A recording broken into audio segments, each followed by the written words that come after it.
Primeiramente, vou estar me identificando. Meu nome é Daiane Cardoso da Silva. Sou aluna do curso de Licenciatura em Matemática do Instituto Federal do INFAC, né? E hoje eu vim falar um pouquinho sobre o relato da minha experiência no Residência Pedagógica. Bom, o Residência Pedagógica, ele iniciei ele em 2023, no segundo módulo. Então, assim, não foi no início do módulo, foi no final do módulo 2, automaticamente. Quando eu fui chamada, né, para residência, eu não tinha noção de como que isso ia trazer benefício para minha vida acadêmica. Então, assim, eu não tive a primeira experiência no módulo 1, eu já pulei para o módulo 2. Então, no módulo 2, eu iniciei a minha residência com a orientação da professora Andresa. A professora Andresa, ela foi, assim, uma pessoa que me incentivou, uma pessoa que me inspirou, na verdade. Então, no primeiro momento do Residência Pedagógica, a gente teve aquele momento de conhecer a escola, o processo de ambientação. Então, a gente conheceu toda a escola, a estrutura, quais são as salas que tinha para pessoas com deficiência, se tinha biblioteca. Então, foi aquele processo de conhecer a escola, de ter o primeiro contato com a escola. Né? Não foi algo tão assim. Eu pensava, né, uma aluna, que o Residência eu chegaria e já dava aula. Era a minha forma de pensar. E não era assim, gente. Então, o primeiro contato foi o quê? Ambientação. Você conhecer a escola com que você vai estar trabalhando por uns 4, 6 meses, né, nessa escola. E foi basicamente isso. Conhecer a escola. Depois que eu conheci a escola, direitinho, fui para o segundo passo. O segundo passo foi observar a maneira como a professora estava dando aula. Então, eu ia verificar o que ela estava fazendo, mas também eu ajudava a auxiliar algumas coisas. Então, eu observava, anotava, verificava. Até que chegou o terceiro passo. Eu dava uma aula. Então, foi assim, eu já fiz estágio, já sabia como era ter uma experiência em sala de aula, né? Mas, nesse dia, eu fui dar uma aula sozinha. Então, assim, eu sempre tive acompanhado de muita gente dando aula. Era 3 estagiários ali dando aula. E a minha primeira experiência sozinha em uma sala de aula, com mais de 40 alunos, porque são 15, 20 alunos ali. Foi algo muito, muito, muito, muito prazeroso.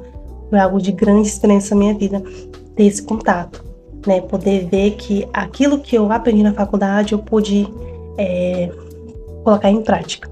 Retomando o assunto, gente, foi de realmente grande aproveitamento, foi de grande experiência que eu tive em sala de aula. Porque foi meu contato com a turma de forma sozinha. Como eu tinha citado, eu fiz estágios. Meus estágios eu fazia com outras pessoas. No Residência, no módulo 2, eu tive essa experiência de poder dar uma aula sozinha. Então, o Residência trouxe para minha vida essa experiência, entendeu? Esse aprendizado que eu precisava ter como residente. Então, o meu módulo 2 foi muito corrido, mas foi um processo de que eu corri rápido, mas que eu consegui alcançar os meus objetivos, e onde também pude aprender muito no próprio Residência. Já no módulo 3, né, eu já tive a experiência de pegar do início. Mas no módulo 3 foi um pouco mais diferente, né?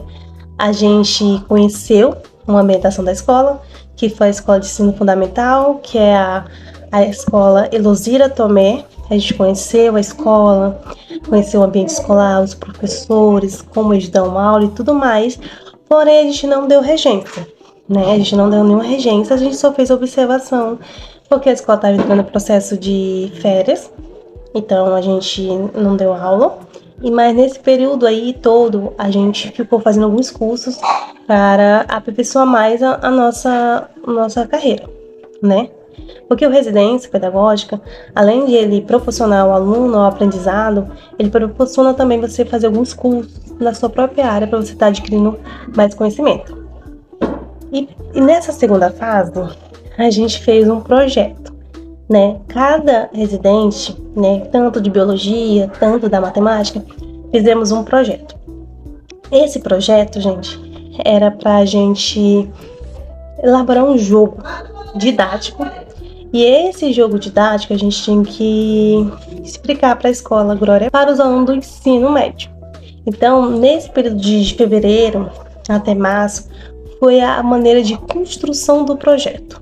A gente teve reuniões com os orientadores, escolhemos os temas que a gente queria, porque o tema seria de acordo com o que eles pediram. Então, a gente tinha que escolher um tema baseado nisso para os alunos do ensino médio. Eu fiz um jogo chamado Jogo da Velha, com expressões numéricas. Esse jogo era muito criativo, poderia ser jogado por 2 pessoas. O intuito desse jogo era para que os alunos tivessem um pouquinho mais de facilidade de pensar, de raciocinar. Porque muitos alunos têm dificuldade em adição, multiplicação, divisão. Então eu queria trazer algo que eles pudessem pensar um pouquinho para tentar resolver o problema que estava sendo exposto por eles. E foi de grande aprendizado. Tem muitos alunos interessados no projeto, tem alguns alunos que gostaram, até professores que queriam usar o próprio projeto que eu fiz em relação a isso. Isso foi de grande aprendizado para mim. Então, o Residência Pedagógica na minha vida trouxe para mim mares de aprendizado muito grande. Aprendi muita coisa, me desenvolvi como aluna acadêmica. Um dos projetos mais bem renomeados da minha vida foi o Residência Pedagógica. Se eu soubesse, eu tinha feito isso há muito tempo, né? Mas eu tive a oportunidade de cursar, de aprender e de dar o melhor de mim no Residência.